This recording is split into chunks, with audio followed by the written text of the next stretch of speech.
Hello friends, welcome back to our channel. எல்லோரும் ஹாப்பியாக ஆரோக்கியமாக இருப்பீங்க நம்புறேங்க. இன்றைக்கி பார்த்தீங்கன்னா ஃப்ரீயாக இருக்கிற டைமில் என்னென்ன விஷயங்கள்லாம் செய்யலாம், அது மூலமாக டைம் அண்ட் மணி சேவ் ஆகும் அப்படிங்கிற பற்றி தாங்க பார்க்க போகிறோம். வீடியோவில் நான் சொல்லிக்கிற 10 டிப்ஸுமே ரொம்ப யூஸ்ஃபுல்லாகவும் டிஃப்ரெண்ட்டாகவும் இருக்குங்க. வாங்க என்னென்ன டிப்ஸ்னு வீடியோக்குள்ளே போய் பார்க்கலாம்.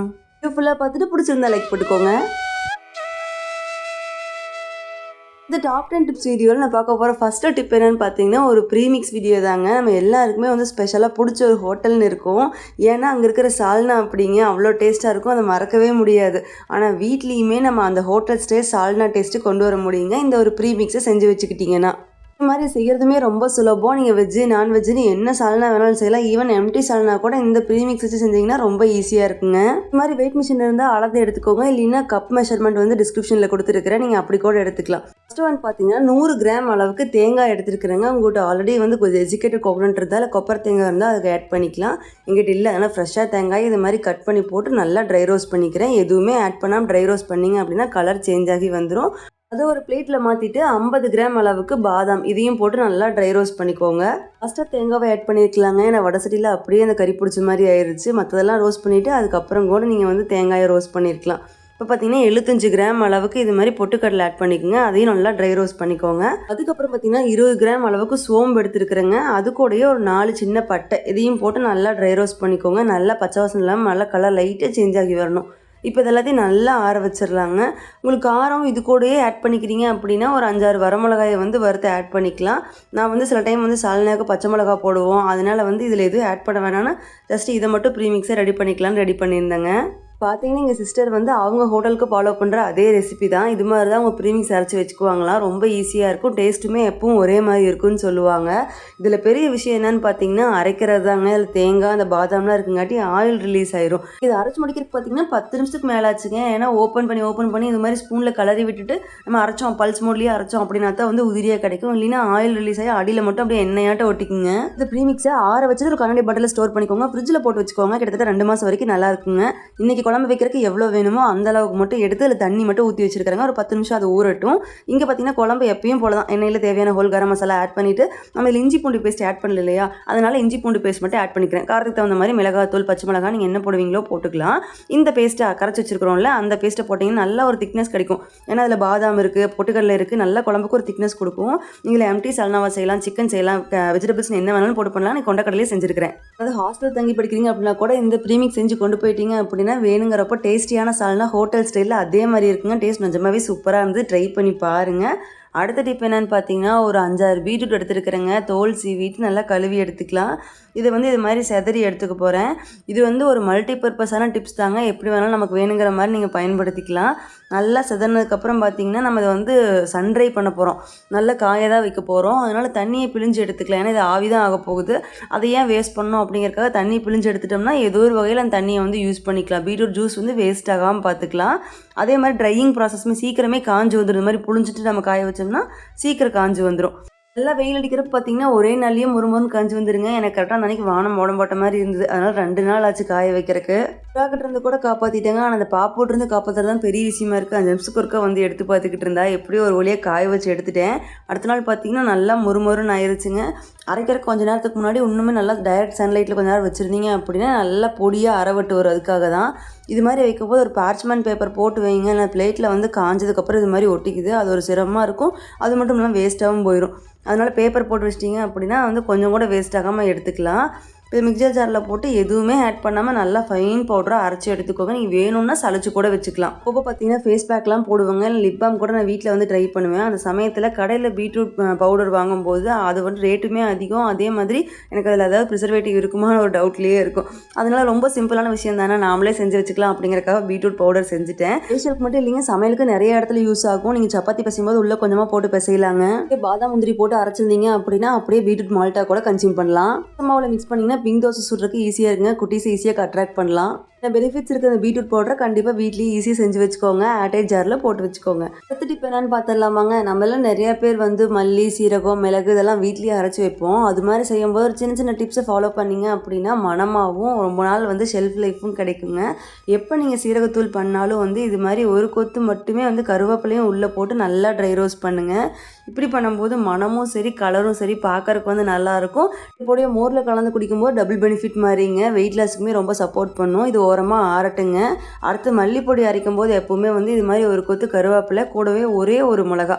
நான் எடுத்துருக்கிற அளவுக்கு இது கரெக்டாக இருக்குங்க. நீங்கள் குவான்டிட்டி அதிகப்படுத்தும் போது அந்த அளவுக்கு அதிகப்படுத்திக்கோங்க. நல்லா வந்து கருவேப்பிலை சுருண்டு வர அளவுக்கு நல்லா ட்ரை ரோஸ்ட் பண்ணிக்கோங்க. மிளகுத்தூள் இப்போ தாங்க அரைச்சி ஸ்டோர் பண்ணி வச்சேன். அதனால் மல்லியும் சீரகம் மட்டும்தான் வந்து அரைக்க வேண்டியது இருந்தது. இந்த மாதிரி பொடி அரைக்கும்போது பார்த்தீங்கன்னா ஆஃப் பண்ணதுக்கப்புறம் அந்த பேன் சூட்லேயே கொஞ்சமாக உப்பு போட்டு இது மாதிரி ட்ரை ரோஸ்ட் பண்ணிக்கோங்க. ரெண்டுலேயும் கொஞ்சம் கொஞ்சம் போட்டு வச்சுட்டிங்கன்னா சீக்கிரம் வண்டு வராது. இது எதுக்காக சொல்கிறேன்னா அதிகமான குவான்டிட்டியில் செய்யும்போது கண்டிப்பாக அந்த டிப் வந்து யூஸ் ஆகும் உங்களுக்கு.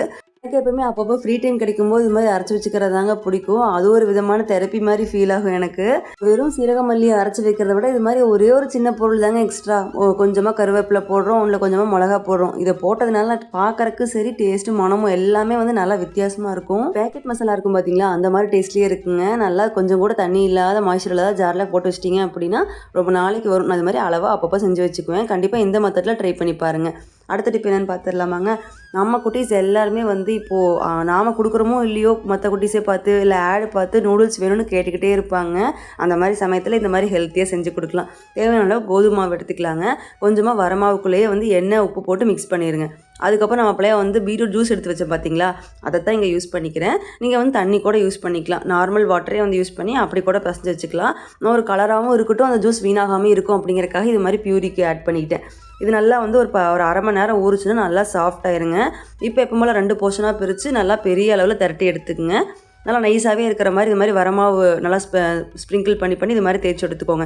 இப்போ ஒரு கத்தியில் கூட நீங்கள் வந்து நீளமாக கோடு போட்டு எடுத்துக்கலாங்க. அந்த வந்து இந்த நூடுல்ஸ் கட்டர் வாங்கியிருந்தங்காட்டி இது யூஸ் பண்ணுறேன். இதே தான் யூஸ் பண்ணணும்னு அவசியம் இல்லை. ஒரு கத்தியில் கூட நீங்கள் போட்டுக்கலாம்.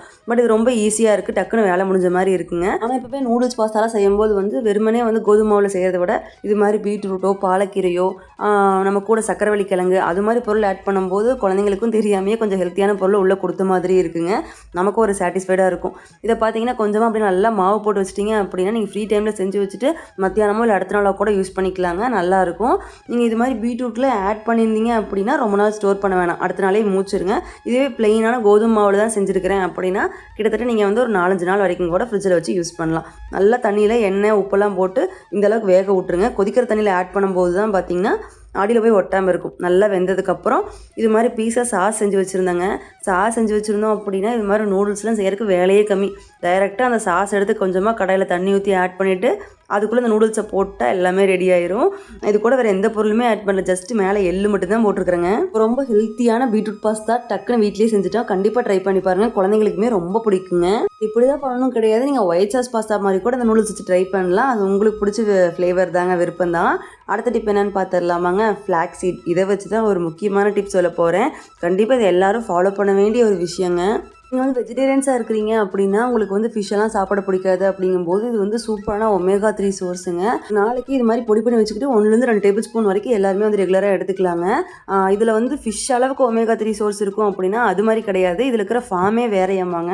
இது வந்து பாடி நம்ம சாப்பிட்டதுக்கப்புறம் உடம்பு வந்து மீனில் இருக்கிற அந்த ஒமேகா 3 மாதிரி கன்வெர்ட் பண்ணி தான் வந்து எடுத்துக்கும். சாப்பிடும் போது கிடைக்கிற ஒமேகா 3 அளவுக்கு கிடைக்காதுங்க. பட் இருந்தாலும் வந்து வெஜிடேரியன்ஸ்க்கு வேறு சோர்ஸுக்கு இது வந்து ஒரு நல்ல சப்ளிமெண்ட்டாக இருக்குங்க. முக்கியமான விஷயம் எப்பயுமே இது மாதிரி அரைச்சி ஆட் பண்ணிக்கோணுங்க. அப்போ தான் வந்து டைஜஷனுக்கும் நல்லது. ஃபுல் ஒமேகா 3 நம்ம உடம்புக்கு வந்து யூஸ் ஆகும். லோ ஃப்ளேமில் நல்லா வறுத்துட்டு உப்பு கொஞ்சமாக போட்டு ஆறுனதுக்கப்புறம் இது மாதிரி அரைச்சி எடுத்துக்கோங்க. ஆயில் ரிலீஸ் ஆகாத மாதிரி மெல்லமாக அரைச்சி எடுத்துக்கோங்க. பிளெயின் ஃப்ளாக்ஸீட் பவுடர் நீங்கள் ஸ்மூத்திக்குள்ளே, யோகர்ட்குள்ளே, அதுக்கப்புறம் வந்து ஏதாவது சாலட் செஞ்சிங்கன்னா அதில் தூவி சாப்பிட்லாம். சப்பாத்தி மாவுக்குள்ளே ஆட் பண்ணலாம். ஈவன் குழம்புக்குள்ளே கூட ஆட் பண்ணலாங்க. இந்த பிளெயின் ஃப்ளாக்ஸீட் பொடி உங்களுக்கு ஃப்ளாக்ஸீட்டில் இட்லி பொடி வேணும் அப்படின்னா அந்த ரெசிபியும் டிஸ்கிரிப்ஷனில் கொடுத்துருக்குறேன், செக் பண்ணி பாருங்கள். அடுத்த டிப் என்னென்னு பார்த்துடலாமாங்க. இப்போ ஒரு பேனில் ஒரு 4 ஏலக்காய், இவ்வளோ பெரிய பேனில் 4 ஏலக்காய் மட்டும் போட்டு ஏன் வறுக்கிறேன் அப்படின்னா ரீசெண்ட் டேஸில் நிறையா வந்து ஆட்ஸ் பார்த்திங்கன்னா அந்த ஏலக்காய் டீயை பற்றி வந்துக்கிட்டே இருக்குது. எனக்கு அது பார்க்கும்போது பார்த்திங்கன்னா நாமளும் குடிக்கணும்னு ஆசையாக இருக்குதுங்க. சரி நம்ம இப்போ தான் காக்கலாம் அளவுக்கு டீ தூள் வாங்கிட்டு வந்துட்டோம், உடனே வேறு பேக் வாங்க முடியாது அப்படிங்கிறக்காக என்ன பண்ணேன், ஒரு 4 ஏலக்காயை இது மாதிரி நல்லா ட்ரை ரோஸ்ட் பண்ணிவிட்டு நல்லா இது மாதிரி இடித்து எடுத்துகிட்டு நாம் யூஸ் பண்ணுற டீ தூளுக்குள்ளே ஆட் பண்ணி வச்சுட்டேன். இது பார்த்திங்கன்னா டேஸ்ட் அதே மாதிரி தான் இருக்கும். அந்த இலச்சி ஃப்ளேவரில் சூப்பராக இருக்கும். யாருக்கெல்லாம் இந்த மாதிரி ஏலக்காய் தூள் டீ வந்து ரொம்ப பிடிக்கும்னு சொல்லுங்கள். இதுக்காக தனியாக பேக்கெட்லாம் வாங்கணும்னு அவசியம் இல்லைங்க. நம்ம செய்கிறதுக்குள்ளே இது மாதிரி போட்டுக்கிட்டாவே போதும், நல்ல ஃப்ளேவர் இருக்கும். நாங்களுமே அந்த பிராண்டோட ஃபேன் தாங்க. ரொம்ப நாளாக அதை யூஸ் பண்ணுறோம். எதுன்னு கண்டுபிடிச்சிருந்தீங்கன்னா கமெண்ட்டில் சொல்லுங்கள். அடுத்த டிப் என்ன அப்படின்னு பார்த்தீங்கன்னா, எப்போவுமே தான் பன்னீர் செய்கிறோம். ஆனால் இந்த மாதிரி கொஞ்சம் டிஃப்ரெண்ட்டாக செய்யலாமே. ஏன்னா கிட்ஸுக்கு நிறைய பேர் வந்து பன்னீர் பிடிக்காதுன்னு சொல்கிறவங்க கூட இருக்காங்களாம். எனக்கு இப்போ தான் ஆச்சரியமாக இருக்குது. பன்னீர் கூடவா பிடிக்காது அப்படிங்கிற மாதிரி. அது மாதிரி இருக்கும்போது கலர்ஃபுல்லாக கொடுத்தோம்னா அவங்க சாப்பிட்றதுக்கு அதிக சான்ஸ் இருக்குதுங்க. நம்ம எப்போ வந்து எலுமிச்சம்பழம் ஊற்றுவோமோ அந்த ஸ்டேஜில் கொஞ்சமாக பீட்ரூட் பவுடரு, மிளகுத்தூள், அதுக்கப்புறம் சில்லி ஃப்ளேக்ஸ் இதெல்லாம் ஆட் பண்ணிவிட்டு உடனே வந்து எலுமிச்சம்பழத்து சாறு ஆட் பண்ணோம் அப்படின்னா திரிஞ்சு வந்துடும். இப்போ வந்து நம்ம அதை அப்படியே வடிகட்டிட்டோம் அப்படின்னா நல்லா ஒரு ஃப்ளேவர்ஃபுல்லாக இருக்கும். அதாவது வெறும் பன்னீரும் ரொம்ப சட்டிலாக ஒன்றுமே இல்லாத மாதிரி இருக்கும். இது மாதிரி இருக்கும்போது கலரும் சரி, அதுக்கப்புறம் டேஸ்ட்டுமே வந்து நல்லா இருக்கிற மாதிரி இருக்குங்க. ஸ்ட்ரக்சர் மட்டும் எனக்கு சாஃப்டாக கிடைக்கல, கொஞ்சம் பருப்பருன்னு இருந்தது. எப்போவும் நாங்கள் எடுக்கிறது பார்த்திங்கன்னா நல்லா சாஃப்டான பன்னீராக வரும். இது வந்து நான் பீட்ரூட் பவுடர் யூஸ் பண்ணதுனாலேயே என்னவோ தெரியல. நீ டேரெக்டாக பீட்ரூட் பியூரி கூட யூஸ் பண்ணிக்கலாம். எதை ஆட் பண்ணிங்கனாலும் அந்த பால் பொங்கி வந்து லெமன் ஜூஸ் ஆட் பண்ணுற ஸ்டேஜில் நீங்கள் வந்து இந்த பொருள்லாம் வந்து ஆட் பண்ணும். பீட்ரூட் மசாலா பன்னீர் ரெடி ஆயிருச்சுங்க. ஃப்ரை பண்ணி சாப்பிட்டாலும் சரி, கிரேவி வச்சாலும் சரி, அவ்வளோ சூப்பராக இருக்கும். ட்ரை பண்ணி பாருங்கள்.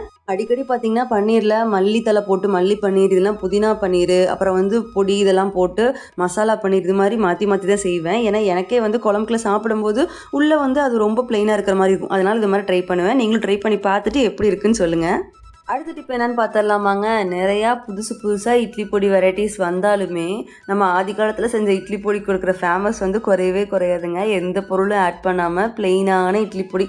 இது பார்த்திங்கன்னா 1 கப் அளவுக்கு கடலைப்பருப்பு, 1 கப் அளவுக்கு வெள்ளை உளுந்து எடுத்துருக்கிறேன். இந்த ரெண்டையுமே தனித்தனியாக ட்ரை ரோஸ்ட் பண்ணிக்கோங்க. ஏன்னா வறுக்கிற டைமிங் வந்து சேஞ்ச் ஆகும். அதனால் தனித்தனியாக போட்டுக்கிட்டிங்கன்னா ஒரே மாதிரி வறுபட்டு வரும். அதனால் ஃபஸ்ட்டு கடலைப்பருப்பை வறுத்து ஓரமாக வச்சுட்டேங்க. இப்போ உளுந்தை போட்டு வறுத்துட்டு லைட்டாக கலர் சேஞ்ச் ஆக ஆரம்பித்த உடனே அது கூட ஒரு 2 கொத்து அளவுக்கு தாராளமாக கருவேப்பிலை ஆட் பண்ணிக்கலாம். காரத்துக்கு தகுந்த மாதிரி நான் வந்து 4 வரமிளகாய் ஆட் பண்ணியிருக்கிறேன்.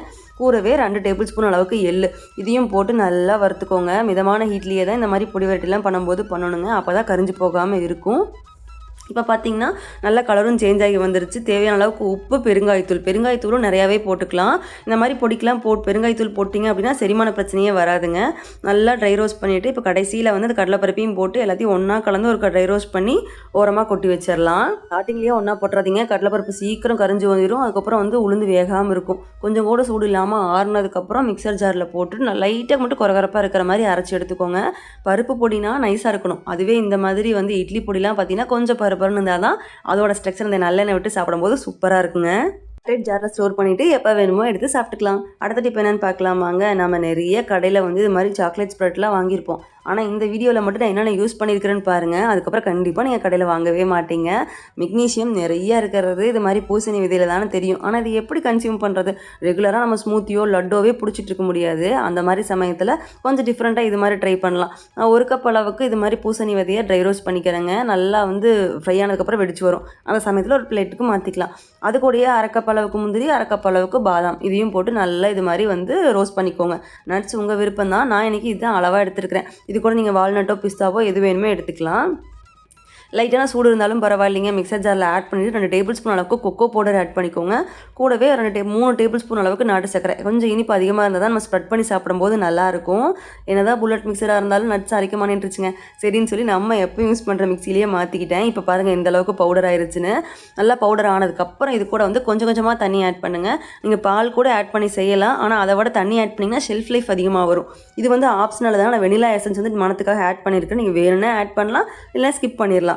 அதுக்கப்புறம் நல்லா அரைச்சிங்கன்னா கொஞ்சமாக ஆயில் ரிலீஸ் ஆகி இந்த மாதிரி ஒரு கிளாஸியான லுக்கில் சூப்பராக வந்து சாக்கோ ஸ்ப்ரெட் கிடச்சிருங்க. இது ஃபுல் அண்ட் ஃபுல் ப்ரோட்டீனாக இருக்கிற மாதிரி ஒரு சாக்கோ ஸ்ப்ரெட்டு. இது தோசைக்கு, ப்ரெட்டுக்கு இருக்கிற மாதிரி சப்பாத்திக்குன்னு எதுக்கு வேணாலும் நீங்கள் வந்து ஸ்ப்ரெட் பண்ணி கொடுக்கலாம். டேஸ்ட்டும் சூப்பராக இருக்கும். கொஞ்சம் கூட கில்ட்டே இல்லாமல் கொடுக்கலாங்க. இதில் எந்த ஒரு கெடுதலும் நம்ம ஆட் பண்ணல. உங்களுக்கு வந்து நாட்டு சக்கரை வேணாம் அப்படின்னு தோணுச்சுன்னா டேட்ஸ் பவுடர் ஆட் பண்ணிக்கலாம். இல்லை பிளெயின் டேட்ஸே வந்து தண்ணியில் ஊற வச்சுட்டு அதை கூட அந்த ஸ்ப்ரெட் செய்யும் போது நீங்கள் ஆட் பண்ணி இந்த ஹெல்த்தியான சாக்கோ ஸ்ப்ரெட்டை சுகர் இல்லாமல் நீங்கள் நேச்சுரலாக டேட்ஸ் கூட செஞ்சுக்கலாம். கண்டிப்பாக ட்ரை பண்ணி பாருங்கள். டேட்ஸ் சிரப் வேணும் அப்படின்னா அதை கூட வந்து நான் டிஸ்கிரிப்ஷனில் கொடுக்குறேன். ரொம்ப நாளுக்கு அப்புறம் டாப் டைம் வீடியோ போடாச்சுங்க. கண்டிப்பாக இந்த வீடியோவில் இருக்கிற ஒவ்வொரு டிப்பும் யூஸ்ஃபுல்லாகவும் டிஃப்ரெண்ட்டாகவும் இருக்குன்னு நினைக்கிறேன். ஒன்றாவது உங்களுக்கு ரொம்ப பிடிச்சிருந்தது அப்படின்னா எதுன்னு சொல்லி கமெண்ட் பண்ணுங்கள். வீடியோட எண்டுக்கு வந்தாச்சுங்க. இவ்வளோ நேரம் வீடியோ பொறுமையாக பார்த்ததுக்கு ரொம்ப ரொம்ப நன்றிங்க. அடுத்து இதே மாதிரி ஒரு யூஸ்ஃபுல்லான வீடியோட உங்களை சந்திக்கிறேன். Until then bye from Indu Gautham.